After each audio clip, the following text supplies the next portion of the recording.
Whenever I'm in the mood for an arcade-style shoot-'em-up, or shmup, I tend to gravitate to the 16-bit consoles, or maybe a modern port of some of the arcade classics. And if I'm feeling really spicy, I'll explore the indie scene and maybe roll the dice on something on Steam. In more recent years, though, I've become increasingly familiar with the surprisingly diverse ensemble of shmups that wound up on 32-bit consoles, primarily the PS1. This is an interesting era for shmups, and video games in general, since developers had more than enough headroom to experiment with 3D space, fit all kinds of super high-quality music on there, and they could really make a lot of previously unattainable ideas truly come to life. Games just don't look any better than this. Now, I did cover some of the better shoot-'em-ups that came out of this era in my Rise of 3D Shmups video, and I do enjoy those titles, but at the same time, it was those bigger games that kind of hogged the spotlight from a lot of other shoot-'em-ups that were also doing some cool stuff.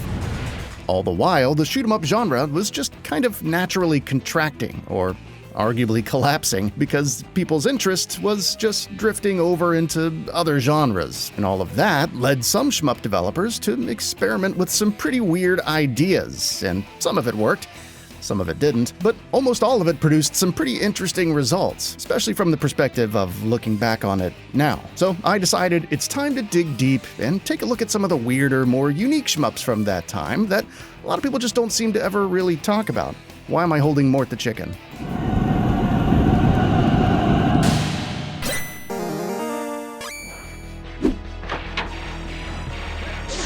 Soul Divide is unlike any shmup you've ever played and likely ever will. I still struggle to come up with anything to really compare it to.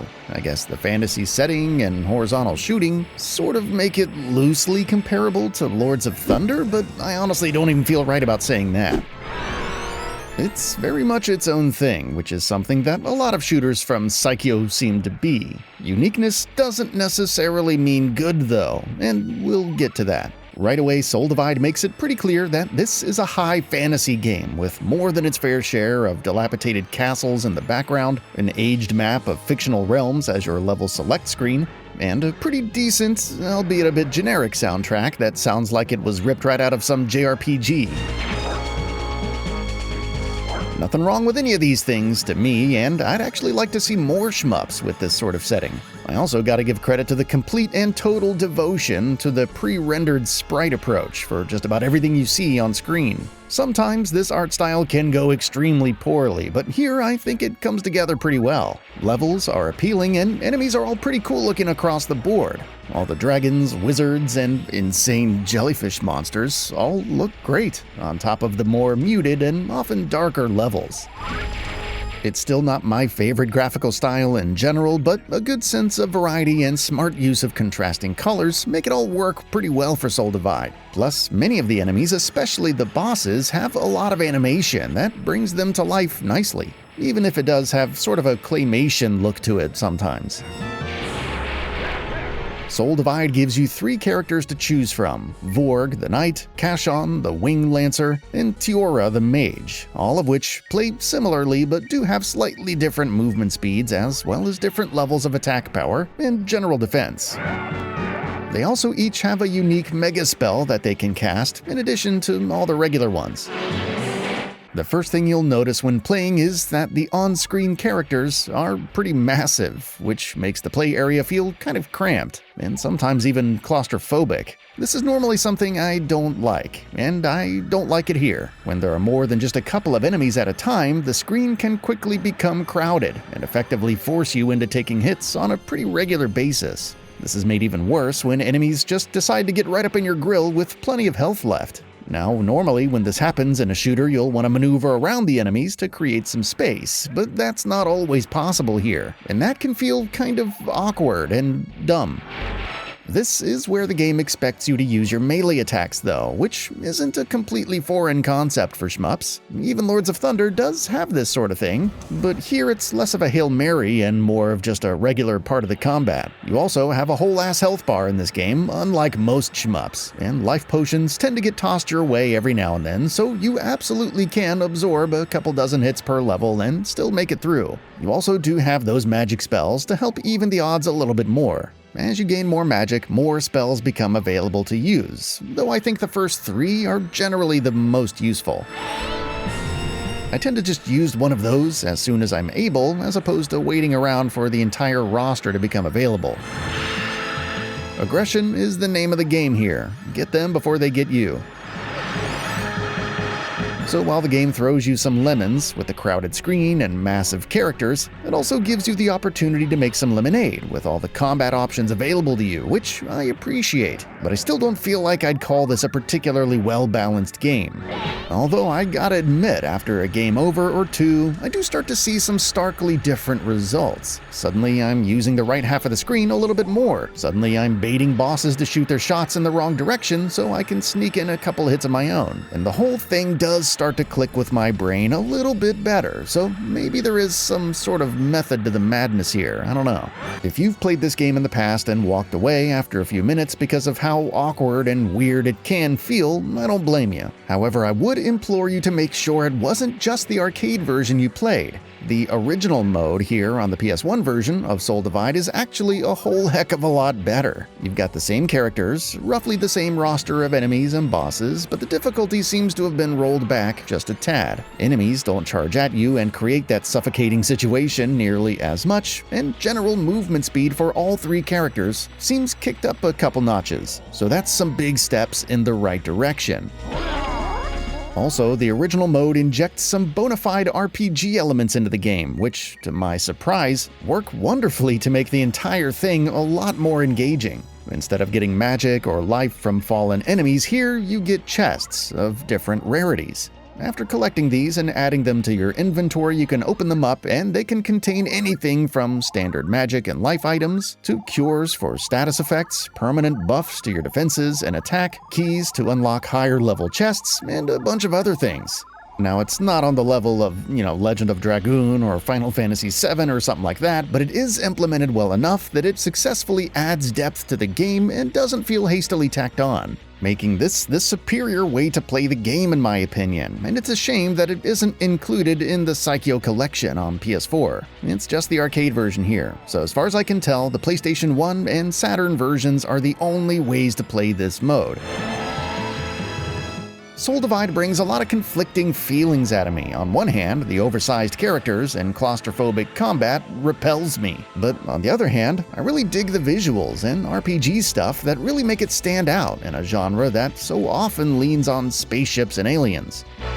It takes a few big swings in some odd directions, which is commendable, but they don't always hit.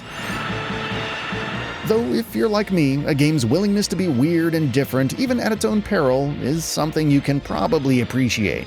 It's not for everybody, but it is, well, it's Soul Divide.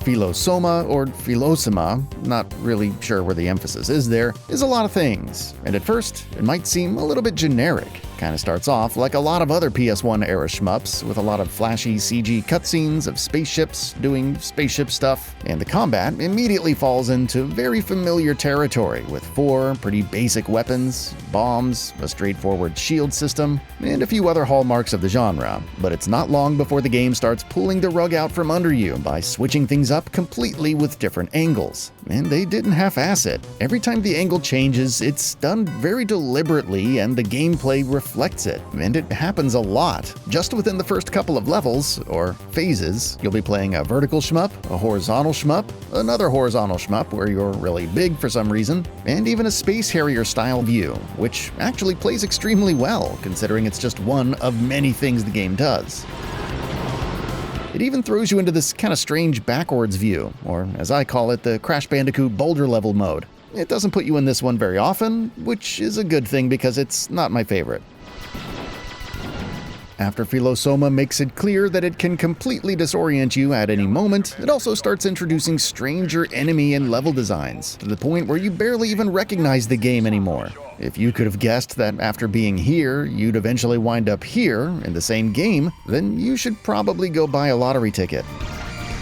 The drastic variety is explained in the story, where a team of elite pilots are essentially exploring the depths of a hostile alien planet to rescue some of their own, which the game does a fantastically poor job of explaining, despite the surprisingly long and well-produced cutscenes, which have a ton of chatter between characters. I can't think of very many games that want to talk to the player this much while still managing to say so little. Some segments, like this entirely superfluous scene depicting a few spaceships entering the alien planet's atmosphere, go on for far too long for how little information they convey. On top of that, while somebody clearly put a lot of thought into the dialogue, you never really see or learn much about any of these characters, so when any one of them dies or says something dramatic, whatever tension they were going for tends to fall pretty flat.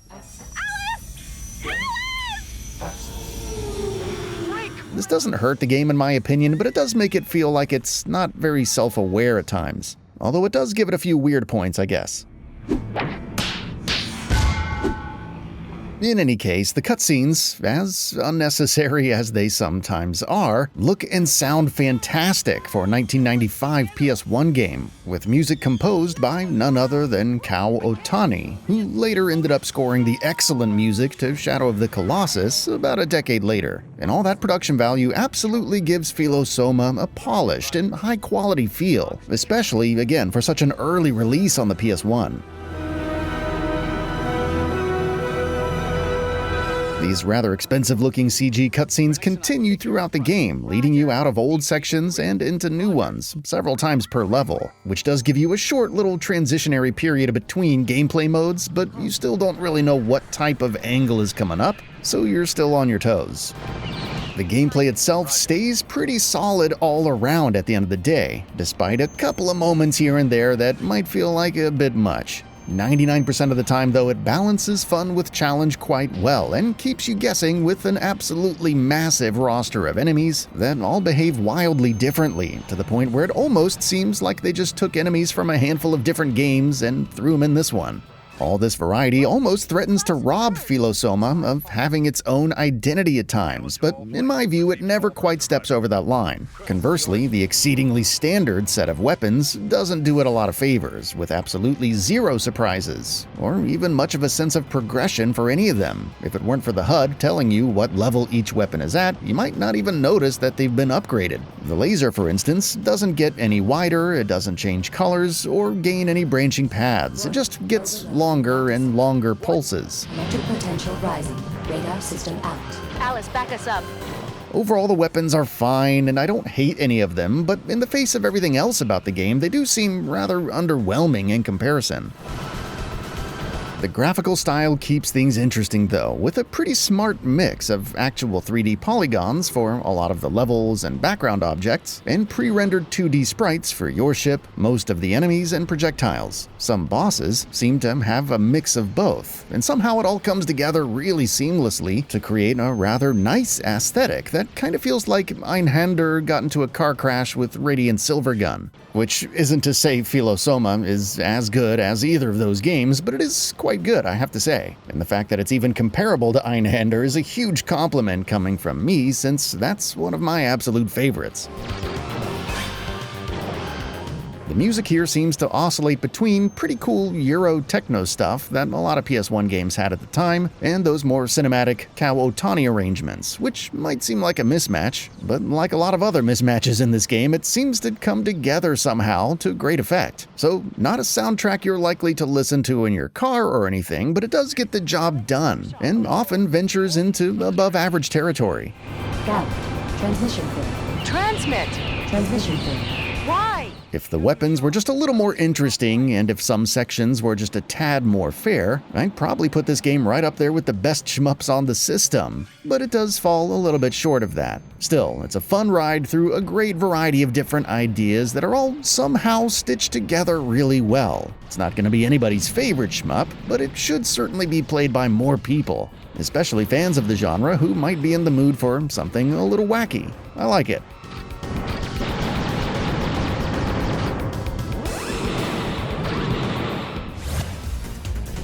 if you're a fan of Tempest, or other games like Tempest, allow me to introduce you to Nanotech Warrior, a self-described tunnel shooter that brings a polygonal coat of paint, a bit more depth, and a little weirdness to the basic Tempest formula. Unlike every other game in this video, Nanotech Warrior wastes zero time trying to justify itself with any kind of story. It's just happening and you're either in or you're out. Actually, there is a little bit of a thin story outlined in the manual about nanobots rising up against humanity, but let's be honest, who cares? You're a nano thing and you're shooting other nano things, and avoiding hazards, and picking up alternate weapons, which are super useful in clearing out crowds if used correctly. Your basic fire never really changes or gets any upgrades though, which is a bit of a missed opportunity there. Although you can alter your speed by pushing up or down, and give your jumps a bit more hang time by holding down on the jump button, all of which gives you a good sense of control, which you'll definitely need in the game's more hectic sections. Nanotech Warrior does get pretty tough. In particular, the boss battles, which I'm not a huge fan of. Here you just sort of strafe around freely in the air, and it's a bit more difficult to tell what's going on.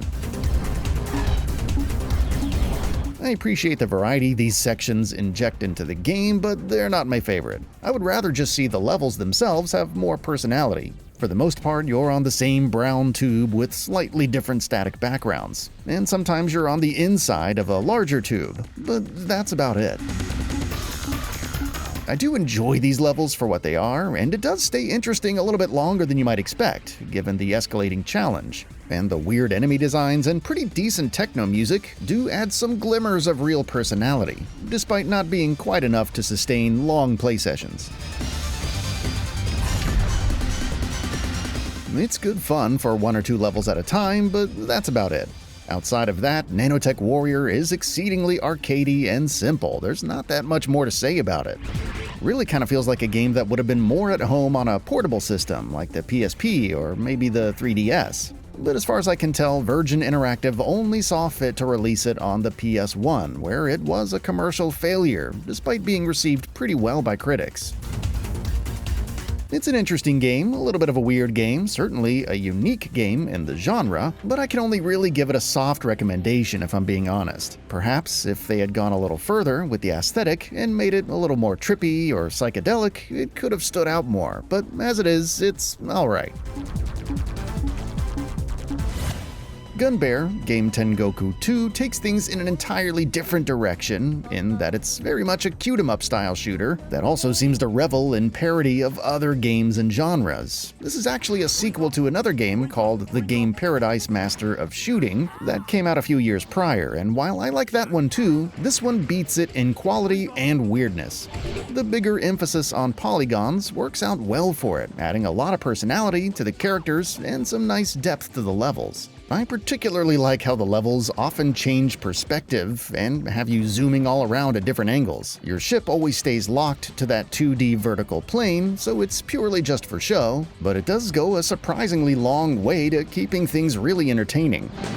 You have several characters to choose from, and I like them all. They all have their own firing patterns, default speed and power levels, and even their own style of crosshair. Each one is fun to play, but some are certainly more advantageous than others. Stages are all distinct and themed around gaming in some way, like the first one here being a giant haunted arcade, I guess, where different games and arcade cabinets are attacking you for some reason. I think they're all possessed by the villain, this guy. I also really dig this Vectrex-style wireframe level. The variety is just on point in this game. Each level feels entirely different from the last, although maybe they go on just a little bit too long sometimes. Shooting is perfectly serviceable in this game, if not a little on the bland side. You got your basic shot, which is different for each character, and a lock-on system for your missiles, kinda like Ray Storm and Ray Crisis, which I also think is the target of several of this game's references. You also, of course, have bombs, which, again, are unique to each character, and they're all wildly different, leading to some being a lot more useful than others, like the pig guys being absolutely devastating, and this girl's bomb being just kind of a random splotchy assortment of explosions that don't seem to deal a whole lot of damage. The game is definitely fun to play no matter who you pick though. The humor gets you through even though I'm sure some of the jokes and references are probably going right over my head. I can still appreciate plenty of the humor though, like this part which seems to be a parody of some kind of horror game or maybe a spooky visual novel, and then turns into a battle with an evil Tamagotchi. So even if I am definitely out of the loop on some of this, the slapstick wackiness and general weirdness easily transcends whatever cultural and language barriers there are. It's hard to level any actual serious critiques against a game that so clearly doesn't take itself seriously to begin with, but if I had to come up with something, I guess I'd say the music is a little forgettable, and the shooting itself could have used something else in the way of more weapon types, or a better version of the rather slow lock-on function to keep things a little snappier. As it is, though, it's actually a rather good shooter all things considered. The fact that this is a Japanese-only game means navigating through the menus can be a little bit tough, so I'm probably missing something or other in the game, but I still like it a lot as I'm able to experience it. It has a lot of fun with 3D environments and changing camera angles, even if some of them don't make a lot of sense, and the great variety throughout keeps things extremely entertaining. So I can highly recommend this one, for its weirdness, for its personality, and for just being good.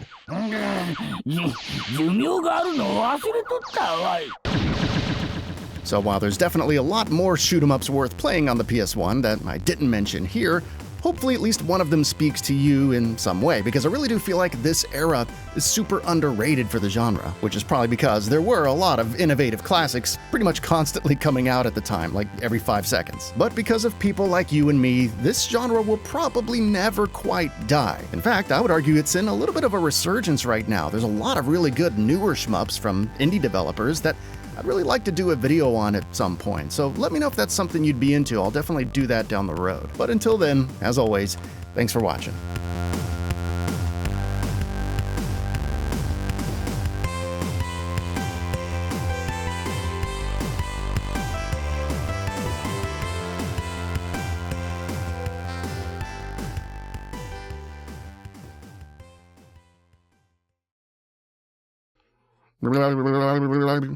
Mort the chicken.